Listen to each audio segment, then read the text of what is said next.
Okay so friends students, आज हम देखेंगे exercise factor four of class 10 identity progression का। तो कुछ क्वेश्चन देख रहे हैं इसमें, ठीक है। तो ये क्वेश्चन जो खास है, जो एग्जाम में आए हैं उस पे ध्यान देते हैं। Wisdom of the AP 121 117 113 is this first negative number to so. इसकी इस एपी में कौन सा नंबर नेगेटिव होगा? पहला नेगेटिव नंबर, ठीक है। तो मतलब कहना चाह रहे हैं कि ये जो n होगा जीरो से छोटा होगा। ये जो कहना चाह रहा हूं मैं कि ये जो nth टर्म है ये जीरो से छोटा है, उस टर्म की बात कर रहा हूं जो जीरो से छोटा है। तो इसका मतलब है basically a plus n minus 1 into D की बात कर रहा हूं, लेस देन जीरो। a है 121 plus n minus 1 into D, D कितना हो जाएगा -4 लेस देन जीरो। तो n माइनस 1 माइनस 4 कितना हो जाएगा -121। देखो वैसे तो दोनों तरफ सब्ट्रैक्ट किया कहूंगा, लेकिन यहाँ पर कोई इतना ज्यादा लिख नहीं जा रहा हूं मैं क्लास में, तो फिर आप उसको अच्छे से देखेंगे कोई चैप्टर को। यहाँ पर से कहते हैं 121 वहां से लेके -121। अब मैं माइनस से दोनों तरफ मल्टीप्लाई कर दे रहा हूं, तो क्या होगा, इनइक्वालिटी का साइन बदल जाएगा। क्यों? अरे 2 ग्रेटर देन 0 है, 2 ग्रेटर देन 1 है, दोनों तरफ माइनस लगा दो, तो अब ये साइन सही है क्या?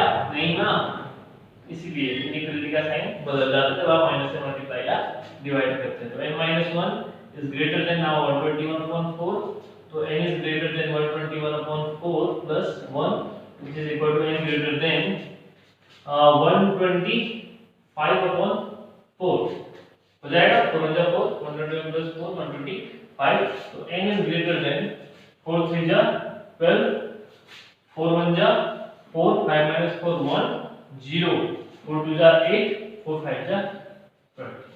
तो n इज ग्रेटर देन क्या होगा 31.25। अब 31 से बड़ा, ठीक है, 31 के ठीक बाद कौन सा इंटीजर लेंगे? 32, यानी कि n इक्वल टू 32। तो 32nd टर्म जो होगा वो पहला इसका क्या होगा? नेगेटिव। आप चेक कर सकते हो, अगर n इक्वल टू आप 31 लेते हो इफ, तो a प्लस, ठीक है, कितना हो जाएगा 30d।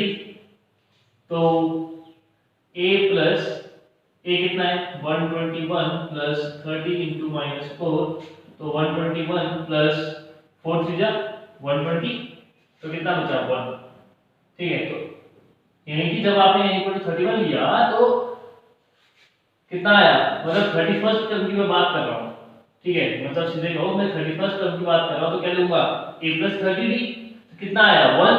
अब अगर मैं 32nd टर्म चाहता हूँ तो a प्लस कितना होगा 31d, तो 121 प्लस 31 इंटू d कितना हो जाएगा -4, 121 प्लस हो जाएगा 124 माइनस, तो कितना आया -3। तो आप देख सकते हो 32nd टर्म हमारा क्या आ रहा है? नेगेटिव आ रहा है। तो इससे ये बात पता चली कि n इज ग्रेटर देन ये था, मतलब 31.5 से बड़ा है, कि पहला इंटीजर क्या होगा 32nd, यानी 32nd टर्म हमारा पहला इस AP का क्या होगा? नेगेटिव नंबर होगा, ठीक है। समझ आ गई बात? अगला क्वेश्चन देखते हैं। क्वेश्चन नंबर सेकंड, तो कहता है the sum of third and seventh term is 6 and the product is 8 and the sum of first 16th term of AP, ठीक है। तो मैंने उस वर्ड लैंग्वेज को क्या बना दिया, सीधे S16 कहते हैं, ठीक है, मैथमेटिकली रिप्रेजेंट कर दिया।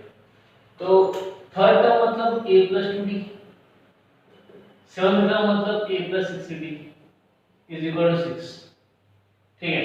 तो a 2a + AP is equal to 6, तो a + 4d is equal to 3, मतलब क्या किया मैंने 2 से डिवाइड कर दिया, ठीक है।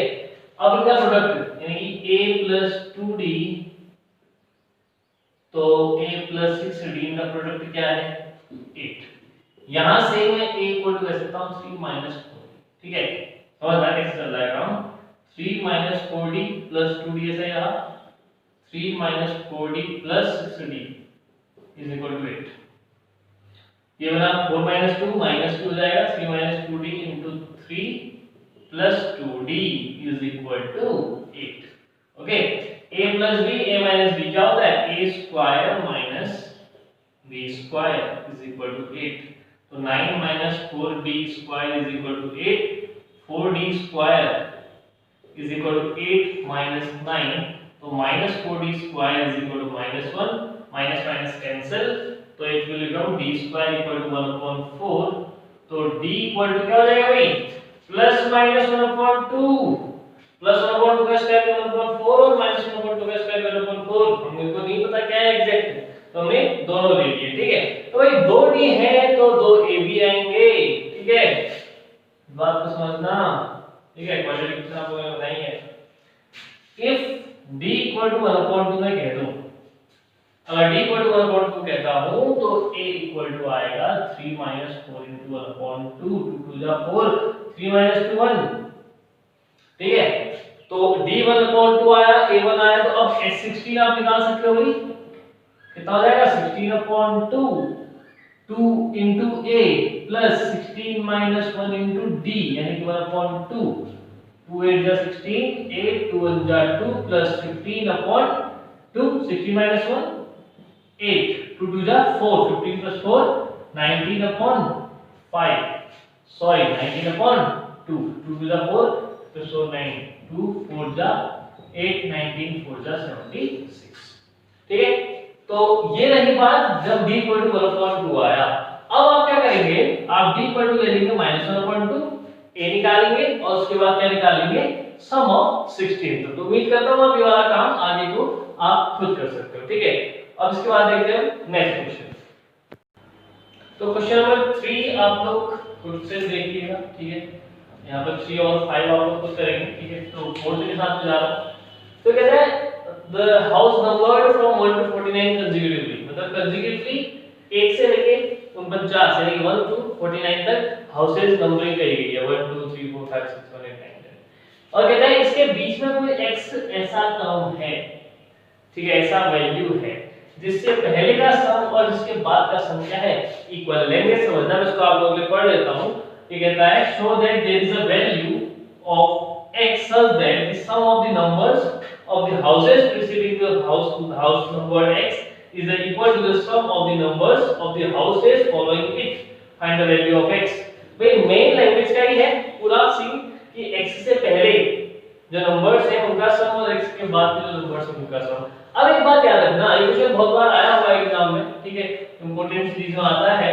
तो x से पहले क्योंकि कंसेक्यूटिव चल रहा है, x से पहले क्या रहा होगा, x माइनस 1/3 टर्म रहा होगा, और x के बाद क्या आया होगा, x प्लस 1/3 टर्म आया होगा, समझना। अब अगर यहां से यहां तक की बात हो, अकॉर्डिंग टू क्वेश्चन इसने कहा इससे पहले तक का सम, मतलब sx माइनस 1, या फिर आपको मैं ऐसे बोलूं 1 प्लस 2 प्लस 3, यहां तक गया x माइनस 1 तक, यहां से आगे को, मतलब यहां तक का सम हमने देख लिया, यहां से आगे कहां से शुरू होगा, x प्लस 1 से कहां तक, 49 तक।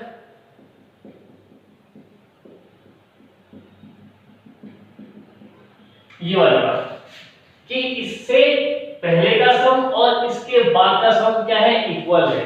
अब इस बात को समझो, देखो यहां पर तक तो ठीक है, 1 से लेके x माइनस 1 तक टर्म, तो मैं कह सकता हूं sx माइनस 1 टर्म, ठीक है, sx माइनस 1, यानी कि यहां पर जो भी वैल्यू है उतने ही टर्म भी हैं, इसीलिए ये बात लेके आ रहा हूं, मतलब 1 2 3 4 5 10, तो मैं इसमें 10 टर्म है और लास्ट टर्म क्या है, s10 है, ठीक है। तो इसका मतलब ये नहीं है इसको इससे कंपैरिजन मत करना कि ये लिखा है, नहीं, यहां पे टर्म टोटल क्या है, 10 है, तो इसलिए s10 कह रहा हूं। तो यहां पर टोटल टर्म्स कितने हैं, x माइनस 1 है, तो sx माइनस 1 कह रहा हूं। क्यों, क्योंकि यहां पर तो x रहा, मतलब अगर यहां पर 15 रहा तो यहां पर तो क्या रहा होगा 14, तो टोटल टर्म कितने रहेंगे 14, तो s 14 हो जाता। अब यहां पर x है तो यहां पर रहा होगा x माइनस 1, तो इसलिए यहां से यहां तक का सम कितना हो गया, sx माइनस 1। अब बात आती है इसकी इक्वल टू के इस तरफ, इसको क्या कहूं, x प्लस 1 से लेकर 49, इसको तो s 49 भी नहीं कह सकता, क्योंकि s 49 में क्या हो जाएगा, 1 से पूरा 49 हो जाएगा। तो इसके लिए एक बात समझो, 2 4 6 8 10, मैं चाहता हूं इन दोनों का सम निकालूं। वैसे तो आप कह दोगे भाई तू निकाल 18 है, लेकिन अगर दूसरी मेथड बोलूं तो मैं एक बात ये भी तो कह सकता हूं कि इन पूरे में से इन फर्स्ट के 3 को माइनस कर दूं, बचे हुए 2 का सम आ जाएगा, वही काम करना है, समझ गए होंगे भाई। यहां से यहां तक का निकालना है तो मैं S49 पूरे में से यहां तक का क्या कर दूंगा माइनस SX। तो यहां से हमारी बात बन जाएगी, समझना क्या कहा, x + 1 से लेके 49 तक का समझिए था। हमने कहा भाई फॉर्मूले के हिसाब से क्या लिखे, हमने कहा भाई यहां से यहां तक का कैसे आएगा, पूरे में से जब आप यहां तक की बात को हटा लोगे, ठीक है, तो S49 माइनस SX। बस अब हमारे सामने सब कुछ क्लियर है, फॉर्मूला लिखते हैं SX - 1 का मतलब समझना भाई x - 1/2, क्यों n/2 कहते हैं 2a इन 2 * 1 प्लस n - 1, n की वैल्यू भी x - 1 है, इनटू d, d कितना हो जाएगा कंजर्वेटिव चले तो 1, ठीक है, 2a + n - 1 into d is equal to S49 यानी कि 49/2 2 * 1 plus 49 - 1 into d1 minus SX क्या होगा x/2 2 * 1 प्लस x - 1 इनटू 1, ठीक है। तो देखो x - 1/2 ऐसे रहने देता हूं प्लस x - 2 बन गया। देखो 1 से मल्टीप्लाई होना है, कोई फर्क नहीं पड़ता, मैं इसको यहां से हटा दे रहा हूं, इसको भी यहां से हटा दे रहा हूं, ठीक है, आप लोगों को समझ में आएगा। Is equal to 49/2। एक काम करते हैं 1/2 को बाहर रख देते हैं, मतलब अच्छा नहीं लग रहा है नीचे 2 2 2 सब में दिख रहा है, तो हटा लेंगे हम इसको, ठीक है। तो 49 अंदर 2 1 जा 2 प्लस 49 - 1 48 * 1 40 80 रहा माइनस x ओनली 2 1 जा 2 प्लस x - 1 ही रहा। देखो भाई 1/2 ये कैंसिल हो गया, ठीक है, -2 + 2 कैंसिल हो गया, ठीक, x - 1 into x is equal to 48 + 2 50 50 into 49 minus